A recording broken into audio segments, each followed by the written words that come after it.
ऐ स्त्री तू कल आना, ऐसी है ये कहानी। ऐ मेल मसीहा जाने के लिए अपनी तैयारी कर ली, पर ओजस अभी भी सोच में डूबा हुआ था। तभी अचानक से कुमार का चेहरा बदलने लगा। पहले तो कुमार के चेहरे पर कुछ दर्द की लकीरें उठ खड़ी हुई और फिर उसके चेहरे का रंग रूप ही बदलने लगा। थोड़ा बंदर जैसा, थोड़ा भूखे भेड़िए जैसा और फिर शैतान जैसा। कुमार का शरीर नीला रंग पकड़ रहा था और उसके शरीर में चमकते हुए रेडियम की तरह खून दौड़ने लगा, जो रात के अंधेरे में साफ साफ दिख रहा था। और जोर जोर से ढोल और नगाड़े बजने की आवाज ने पूरे जंगल को हिलाकर रख दिया था। कुमार ने अपने दोनों कानों पर अपने हाथ रख दिए और वो बोल पड़ा, उसे पता चल गया है, उसने ढपली हाथ में ले ली है, वो ढपली बजाने वाली है। तभी ध्रुव और ओजस का ध्यान वहां गया जहां कुमार खड़ा था। उससे थोड़ी दूर पर जमीन में कुछ हलचल नजर आई और फिर एक कांटे वाली मछली ने अपना सर जमीन से ऊपर किया और उसने कुमार के सामने अपने तेज तलवार जैसे दांत दिखाए और पानी में छलांग मारती हो इस तरह जमीन के नीचे से कुमार की ओर आगे बढ़ी। मछली के कांटे इतने तेज थे कि जमीन दो टुकड़ों में बटी जा रही थी। अगर वो एक कांटा भी कुमार को लग गया तो कुमार के दो टुकड़े होने में देर नहीं लगेगी। ये देखकर कुमार अपनी जान बचाता हुआ वहां से भाग निकला और अंधेरे में ऐसे गायब हो गया जैसे गधे के सर से सींग। कुमार के जाते ही एक गंभीर और डरावने सन्नाटे ने हवा पकड़ ली। ध्रुव ने देखा ओजस अभी भी गहरी सोच में डूबा हुआ था। ध्रुव ने ओजस के कान के पास सिक्के की खनखन करते हुए पूछा, इतना क्या सोच रहे हो ओजस? यही कि हमें इस कुमार पर भरोसा करना चाहिए या नहीं, और अगर करना चाहिए भी तो कितना, क्योंकि ये कुमार उस बुढ़िया के हाथ की कठपुतली है। हो सकता है ये सिक्के भी उनकी कोई मिली जुली चाल हो। ओजस का शक बेबुनियाद नहीं था, पर ध्रुव ये बात अच्छी तरह से जानता था कि वो खजाना उसके लिए और अच्छे चारण के लिए कितना मायने रखता था। इतना ही नहीं, खजाना कल की वन के लोगों की किस्मत बदल सकता था। इसलिए ध्रुव ने ओजस को अपने दिल की बातें बताते हुए कहा, तुम्हारी बात सही हो सकती है ओजस, पर फिर भी मैं मेल मसीहा गांव जाकर एक ट्राई करना चाहता हूँ और चाहता हूँ कि तुम भी मेरे साथ चलो, क्योंकि वो खजाना हम चारणों का है।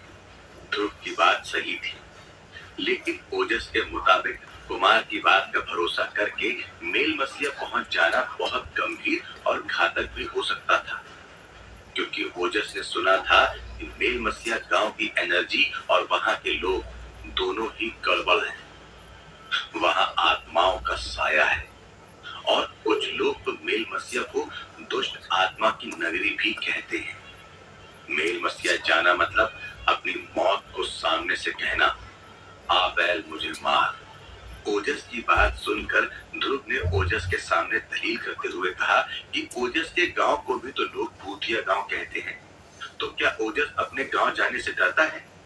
नहीं ना, तो फिर इतना क्या सोचना। ध्रुव ने देखा ओजस अभी भी कुछ सोच रहा था और अपनी उंगलियों पर गिनती किए जा रहा था। ये देखकर ध्रुव को लगा कि ओजस किसी और बात को लेकर निर्णय नहीं ले रहा। क्या पता किसी लड़की का चक्कर हो। ध्रुव को सच में ऐसा लगा था कि ओजस इतना सुंदर दिखता है, पैसे वाला भी है, तो पक्का उसकी गर्लफ्रेंड तो होगी। तो ध्रुव ने ओजस को छेड़ते हुए कहा, कहीं ऐसा तो नहीं है कि मिशन पर जाने से पहले तुम्हें तुम्हारी गर्लफ्रेंड को पूछना पड़ता है? लेकिन ओजस की बात ही अलग थी, क्योंकि ओजस के दादू रुद्रचरण के मुताबिक जो चक्र दिया जलाते हैं उन्हें लाइफ में दोस्त बनाने की जरूरत नहीं होती, और यहाँ तो गर्लफ्रेंड बनाने की बात थी। ओजस ने एक कौतुक भरी नजरों के साथ ध्रुव को देखा और पूछा, ये गर्लफ्रेंड क्या होती है? ओजस का सवाल सुनकर दो पल के लिए तो ध्रुव को समझ में ही नहीं आया कि वो ओजस को क्या जवाब दे। क्या ओजस को सच में नहीं पता था कि गर्लफ्रेंड क्या होती है? ध्रुव ने अपने सर के बाल पकड़ लिए। अब वो ओजस को कैसे समझाए कि गर्लफ्रेंड क्या होती है? फिर भी ध्रुव ने अपने तरीके से ओजस को समझाते हुए कहा, गर्लफ्रेंड वो लड़की होती है जो अपने बॉयफ्रेंड को धमकाती है, डराती है, आंसू बहाकर ब्लैकमेल करती है और चाहे लड़का गलत हो या ना हो, उससे सॉरी कहने पर मजबूर करती है। ध्रुव की बात सुनकर ओजस ने जवाब देते हुए बताया कि उसकी ऐसी कोई गर्लफ्रेंड नहीं है। उसकी शादी बचपन में तय हो गई है और ओजस ने आज तक अपनी होने वाली वाइफ को नहीं देखा है। ध्रुव के लिए ये जानकारी नई थी और वो इस बारे में ओजस से बात भी करना चाहता था, पर फिलहाल ध्रुव का फोकस जल्द से जल्द खजाने तक पहुंचना था। लेकिन मेल मसीहा पहुंचने से पहले ओजस के पास सवालों की एक लंबी लिस्ट थी। ओजस ने ध्रुव से कहा, लेकिन कुमार ने साफ साफ कहा है कि ये सिक्के बस एक टोकन है और हमें जाकर अब्रू चौरम को देने हैं। टोकन का मतलब होता है टोकन के बदले में वो हमसे कोई काम कराएगा और उस काम के बदले में हमें खजाना देगा। अगर हम अब्रू का दिया हुआ काम नहीं कर पाए तो सिक्का तो वो ले ही लेगा, खजाना भी नहीं देगा। और दूसरी बात, वहां मेल मसीहा गांव में बहुत से चौरंगा रहते हैं, तो सही अब्रू चौरंग की बात करना इतना आसान नहीं होगा। और मुझे पक्का यकीन है इस सिक्के पर कुछ तो अलग, अतरंग और अजीब लिखा हुआ है जो फिलहाल हम पढ़ नहीं पा रहे हैं। पर वहां चौरंगों के गांव में ऐसे बहुत लोग होंगे जो इस सिक्के पर लिखी बात को पढ़ लेंगे और हमारे पीछे पड़ जाएंगे। ओजस की बात लाख सही थी, पर फिर ध्रुव ने जिद पकड़ ली थी, कुछ भी करके मेल मसीहा गांव पहुंचना है और अब्रू चौरंग से मिलकर खजाना लेना है। ध्रुव के सामने ओजस की एक नहीं करेगी। वैसे कुमार को लेकर ध्रुव और ओजस दोनों का मानना था कि कठपुतली कुमार ने अपनी पूरी लाइफ में ध्रुव और ओजस को सिक्के देने से बेहतर दूसरा कोई काम नहीं किया होगा। ध्रुव और ओजस जंगल में चले जा रहे थे। अंधेरा घना था और चलते हुए ध्रुव का पैर एक वेल में आकर अटका और वो बस गिरने ही वाला था कि ओजस ने ध्रुव को संभाल लिया। पर इस बात से ओजस को एक बात समझ में आ गई कि उन्हें रोशनी की जरूरत थी। ओजस ने अपना चक्र दिया निकाला और उसे चालू किया, पर इस बार ओजस ने जानबूझकर कमल की पंखुड़ी पर 3 ही घंटी रखी, ताकि अगर कोई निर्दोष आत्मा दिए के भीतर आती है तो उसे आराम से मोक्ष मिल जाए। मगर ध्रुव को यह बात इतनी पसंद नहीं आई। ध्रुव ने ओजस को बताया कि एक तो रात वैसे भी डरावनी है, ऊपर से कोई भी जंगली जानवर सामने आ सकता है, और अगर ऐसे में पता चले कि 1-2 भूत आपके पीछे चल रहे हैं तो अच्छा नहीं लगता। तभी ओजस की चक्र दिए ने हल्का हल्का बजना शुरू किया और ध्रुव के शरीर को ठंडी हवा ने पकड़ लिया। डर के मारे ध्रुव तेज भागने लगा, तो ओजस ने ध्रुव को रोकते हुए समझाया कि ध्रुव वास्तु दिशा, दोष और मकान में बुरी आत्मा है या नहीं, इन सब बातों को पहचानने में आगे बढ़ चुका है, जबकि ओजस आत्माओं को पकड़ना, आत्माओं की मुक्ति, चक्र दिया, आत्मा अवलोकन रीत, इस सब बातों में काफी आगे बढ़ चुका था। ओजस दबंग था तो ध्रुव धागा था, इसलिए ध्रुव को भी सहज होकर आत्माओं के साथ डील करने की आदत डाल लेनी चाहिए। ध्रुव ने देखा ओजस अंधेरे में रास्ता देखने के लिए चक्र दिया का इस्तेमाल कर रहा था। अगर रुद्रचारण को ये बात पता चल गई तो वो ओजस से शायद जिंदगी भर बात नहीं करते, और इसलिए ओजस ने ध्रुव को अपना मुंह बंद रखने का इशारा करते हुए कहा, न तुमने कुछ देखा और न मैंने कुछ किया। फिर तो घंटियां बजती गईं, पर ध्रुव ने ज्यादा रिएक्ट नहीं किया। वो बस हनुमान चालीसा का जाप करता रहा। चलते चलते ध्रुव और ओजस मेल मसिया पहुंचने के लिए जहां से ट्रेन शुरू होती है उस जगह पहुंच गए। नाम था रौनक वाड़ी।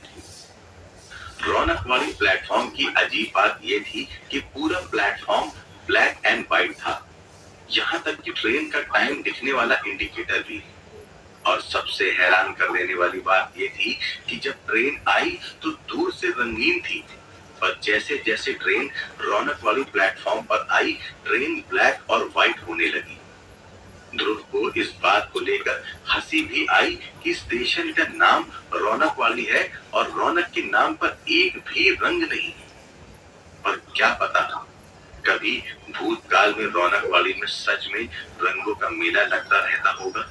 तभी ट्रेन ने हॉर्न मारा और ध्रुव अपने ख्यालों से बाहर निकल आया। दोनों ने ट्रेन पकड़ ली। ध्रुव ने खिड़की से देखा ट्रेन ने जैसे जैसे गति पकड़ी और प्लेटफॉर्म छोड़ा, प्लेटफॉर्म के एंड पर एक लेडी हाथ में लालटेन लिए खड़ी थी और वो ध्रुव को देखे जा रही थी। और जैसे ही ध्रुव की नजर उस लेडी के साथ मिली, ध्रुव जिस खिड़की के पास बैठा था उस खिड़की पर धुआं धुआं सा आ गया और अपने आप ही कांच पर अक्षर आने लगे। क्या मैं अब भी खूबसूरत दिखती हूँ? ध्रुव सवाल पढ़कर चौंक उठा। अपनी जगह पर आंख बंद करके बैठे हुए ओजस को जगाते हुए ध्रुव ने कहा, देखो यहाँ कांच पर क्या लिखा है। पर जब ओजस ने आंख खोली तो कांच पर लिखे हुए अक्षर मिट चुके थे और प्लेटफॉर्म पर अभी कोई नहीं था। ओजस ने ध्रुव को बताया कि वो लोग जिस पथ पर हैं उसमें कुछ बातें जिंदगी का हिस्सा बन जाती हैं और उससे लड़ा नहीं जा सकता, बस उसे स्वीकार करके आगे चलना पड़ता है। और ध्रुव को भी अब ऐसी बातों की आदत डाल लेनी चाहिए। मेल मसिया रेलवे स्टेशन पर उतरने के बाद ऑटो करके ध्रुव और ओजस मेल मसिया गांव आ पहुंचे। मेल मसिया गांव के पास से एक नदी निकलती थी। नदी का नाम था मेलमासी। नदी में भरपूर पानी था और लोग कहते थे कि मेलमासी नदी में कुछ तो था जिस कारण वो कभी सूखती नहीं थी। लेकिन फिर भी रात को 12 बजे से लेकर सुबह के 6 बजे तक कोई भी मेलमासी में पानी भरने नहीं जाता था। ऐसी एक कहानी थी कि मेलमसिया में बरसों पहले इंसान और आत्माओं के बीच में पानी को लेकर जंग छिड़ गई थी। तब आखिर में ऐसा तय हुआ था कि दिन में मेलमासी का पानी इंसानों का और रात को पानी जानवर और आत्माओं का। अगर किसी ने हुआ तो उसकी मौत के लिए कोई सवाल नहीं किए जाएंगे। मेलमसिया गांव में कदम रखते ही सब लोग ध्रुव और ओजस को अजीब नजरों से देखने लगे, क्योंकि यहाँ के लोग जो कपड़े पहनते थे वो एकदम अलग थे।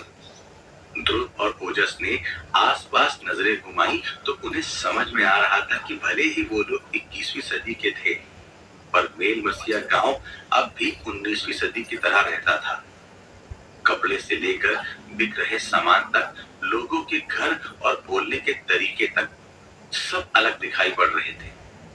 ध्रुव और ओजस को गांव में आया हुआ देखकर 4-5 लोग आगे बढ़े और उन्होंने इशारे में ओजस से पूछा, कौन हो, कहां जाना है? ओजस ने तुरंत बताया कि वो श्रीमान चौरंग को ढूंढ रहे हैं। ओजस की बात सुनकर पहले तो सभी लोगों ने एक दूसरे की ओर देखा। पता नहीं उन्होंने आंखों ही आंखों में क्या बात की, या फिर बात भी नहीं की, या फिर 5 में से 3 लोगों ने अपना हाथ उठाते हुए कहा, हम चौरंग हैं।